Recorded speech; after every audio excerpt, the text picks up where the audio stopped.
Hey everyone, good morning. Welcome to the Teach Better Today morning show, where the Teach Better team gets to join you live every single morning, Monday through Friday at 7 a.m. Eastern. Happy Tuesday. I am so excited to be here as you wake up for the day. And we have an incredible guest with us, a member of our Teach Better family and a member of our Teach Better Grid cohort, which is a pilot program we're doing right now. We are just about a few weeks in, and he has added already so much value. So excited for you all to possibly connect with him for the first time. Make sure you go fill up your cup of coffee, go grab your water, and we'll be right back.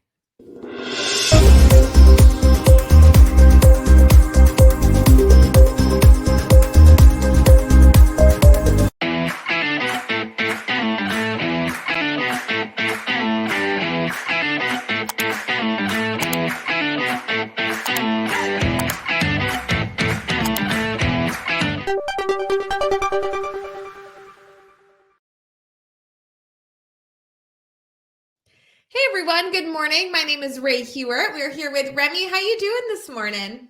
Living the dream. That's actually the first time that I've seen the intro clip that I just listen on my podcast app. Yeah. So I saw it and I was like, oh, that's what's going on during all of this. So I know, depending on how you consume the Teach Better Today morning show, obviously if you're watching on video on like Facebook or YouTube, you're able to see all this stuff. Yeah, but if you're listening on the podcast, that music does have a video playing with it. And it's funny, I guess I never thought about you haven't seen yeah, our commercials then. it gives me a little dance. Like I've seen the stuff on Sunday night, but now I need to Yes. start watching it for all of the transition games so I can dance along appropriately. I mean, I love a good transition. We started doing them during our 12-hour live a few years ago, and obviously our most recent 12-hour live on March 2nd. We had a bunch of commercials there, but for this one, it's just kind of fun to have a little bit of jazzy music. And to be honest, friends, if you ever pay attention to those commercials, it actually features members of our Teach Better community from different B-roll that we've gathered. And it's kind of fun to see our people, all of you listening and commenting and watching up on the screen every so often. It's kind of nice. Yeah. So Remy, I know that everybody hasn't connected with you. So I want to make sure that you share a little bit about yourself as we get into this conversation. Tell us a little bit about who you are, what you do, all that good stuff. Yeah. So my name is Dustin Rimmey. I just go by my last name because I was raised in the 90s when that was your naming convention was that. And if Yeah. you had other family members with the same last name, they didn't exist. I've been teaching since 2007 at Topeka High School in Kansas. And if you Google the building, it looks like part cathedral, part Hogwarts. That the architectural design of this building is absolutely insane.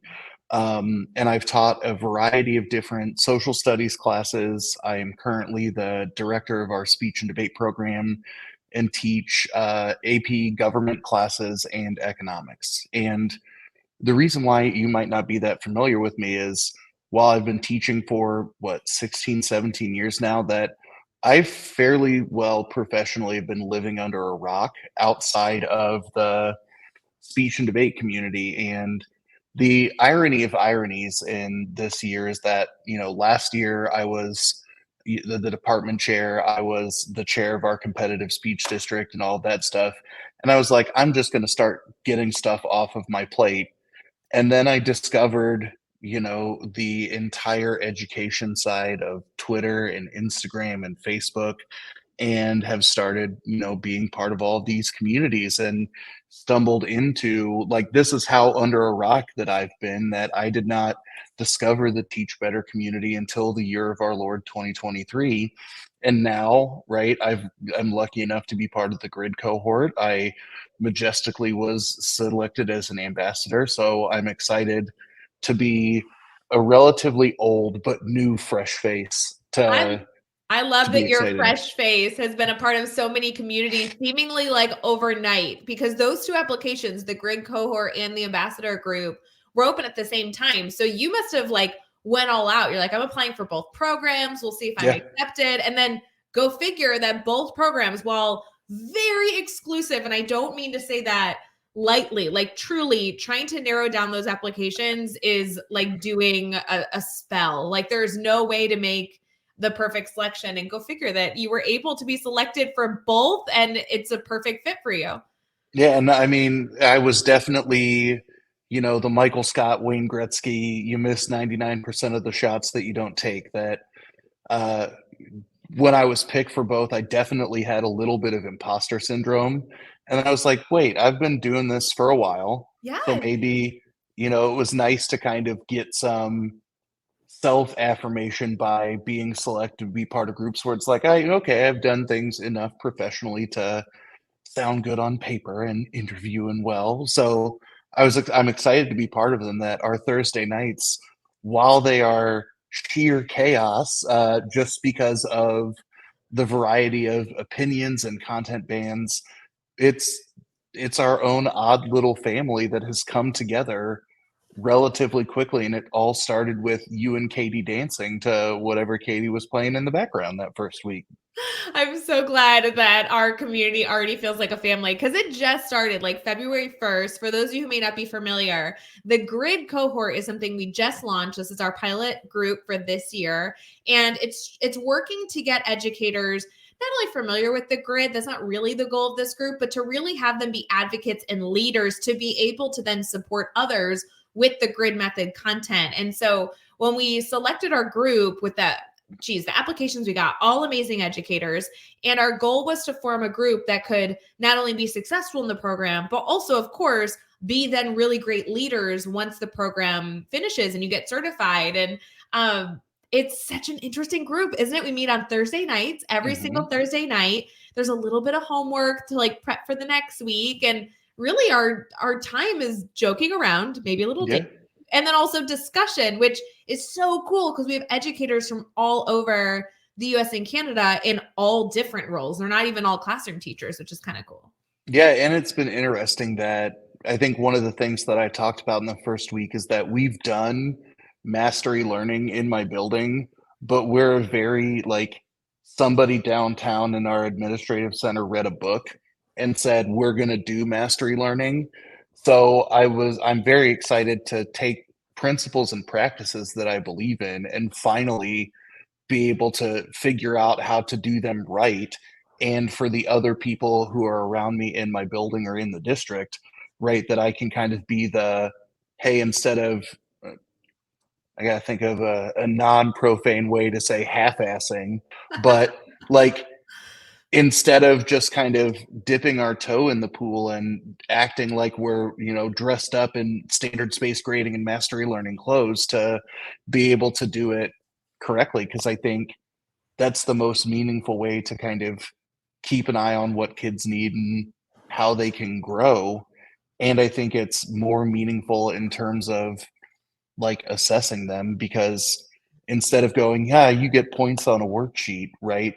They can literally watch themselves progress as they move along and up the grid. And I think that's just a different way to visualize their learning that we tend to not see or think about. So good, Dustin.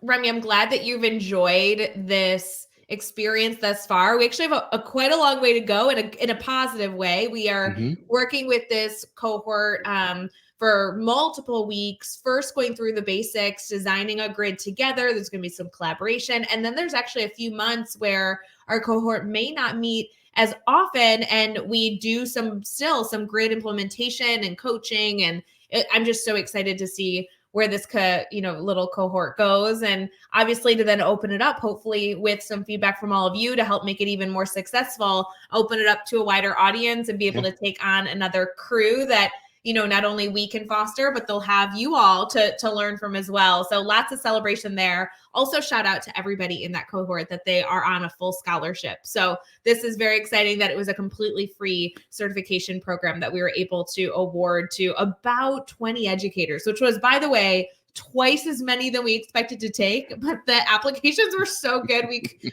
couldn't help it. Katie came back from maternity leave and she was like, I thought we were taking 9. I'm like, yeah, so like 20, it's like the same. Like it's like the same. It's Yeah, fine. that maths for me. It maths. I like it. The other thing you're a part of is the ambassador program. I know you're brand new in that as well, Hmm. but that serves a very different kind of support system for many educators. So I'm thrilled that you're going to be able to be a part of that very, very much family as well. So good things. I know you're doing good things outside of those two programs, but really good things. Well, I mean, and The way that I've kind of talked about my career up to this point is that I've been very dedicated to like the classroom educator portion of the speech and debate community and not so much the rest of the profession. And to be able to quickly connect with a variety of people to like, it's nice to have a new PLC of people who are as passionate and as diverse where, I'm not a big check on Facebook kind of person, but to see what is going on in the ambassador chat, in the cohort chat, like it is now part of my day to engage in the conversations with everybody who are part of it because I'll find a new article to read. There are always people who are like, hey, can somebody look at this and offer some feedback? So it's nice to broaden my PLC beyond the people who are just physically near me in my building. So good. And it hopefully gives you an intentional way to use social media. Now it's not just going on and scrolling, but you're like, no, I need to catch up on Mhm. something intentional with people that I have a connection with, that I'm interested in their thoughts and opinions. So I don't know, Yeah, Remy, I can exactly. talk on this forever. This is so fun. I enjoy it. So if this is a ad of anytime you see a application open on the Teach Better website, then click on it because you find new ways to get engaged. So good. I'll make sure, Remy, I'll send you the $20 that I paid you to say that a little later.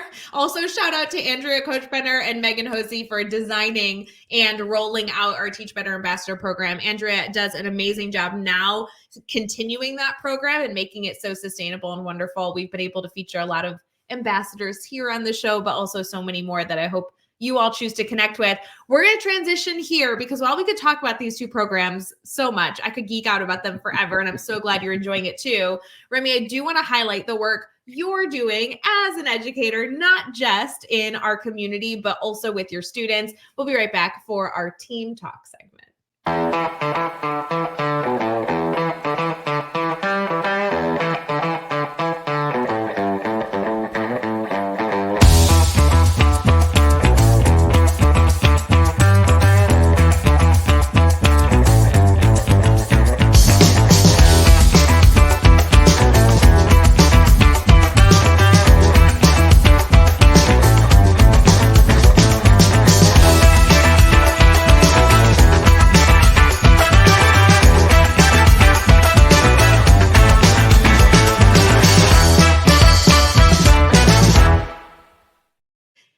Hey everyone, thanks for sticking with us here on the Teach Better Today morning show. We have Remy here in our team talk segment, which is where we're going to dive into a number of different conversations around what Remy is doing with his students in the classroom.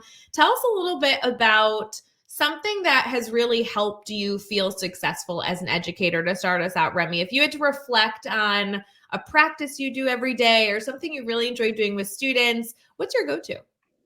Uh, so recently in the last 2 years, I've started incorporating a lot more play.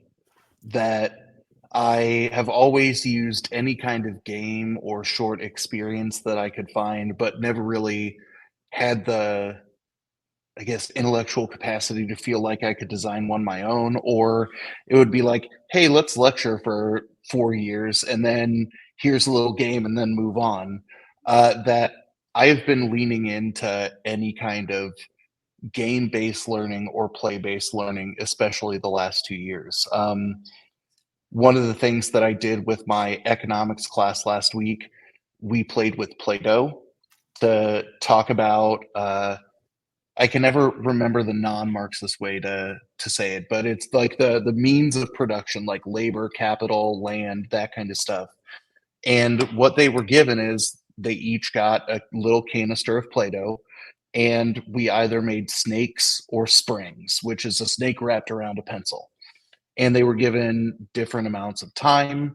They could work with different partners. They at times had to like have their resources, and it was all to get them to think about the way that stuff kind of comes together. And they enjoyed that a lot more than me lecturing or them watching a crash course video about those things. And, while we put the Play Doh away at the end of the hour, I'll have kids on a daily basis even some who are not in my classes will come in and go, can I get some Play-Doh to play with throughout the day?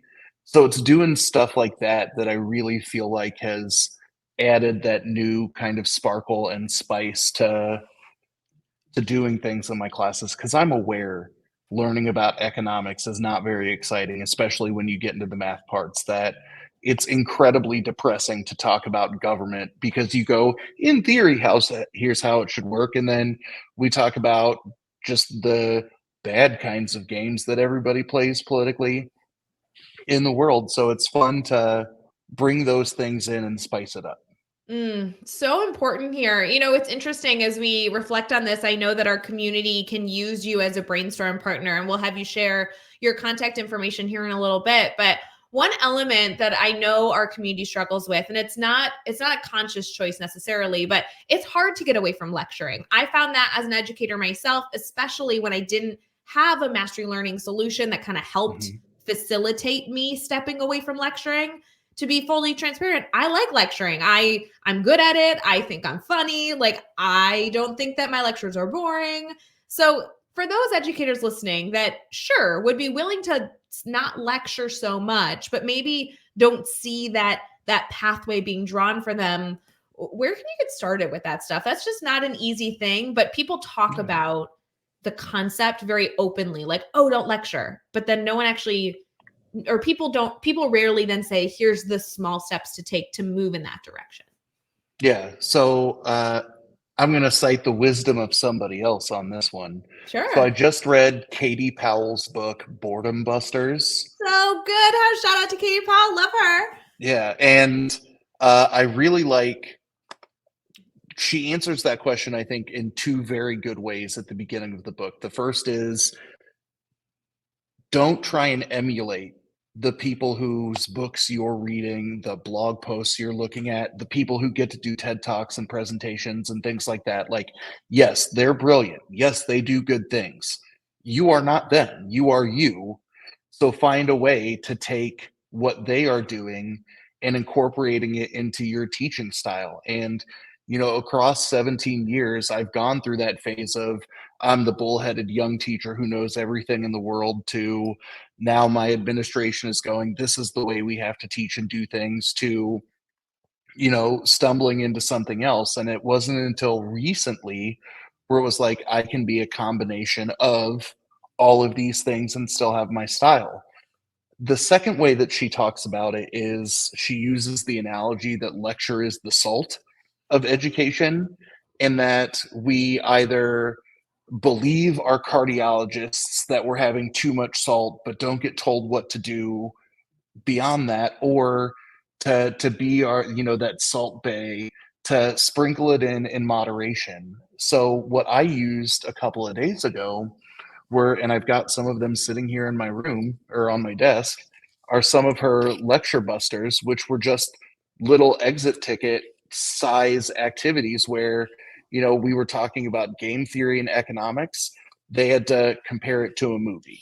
Or we were talking about the legislative process in Gov, and I used a random letter generator. Luckily, they got the letter R for the legislative process, which is good.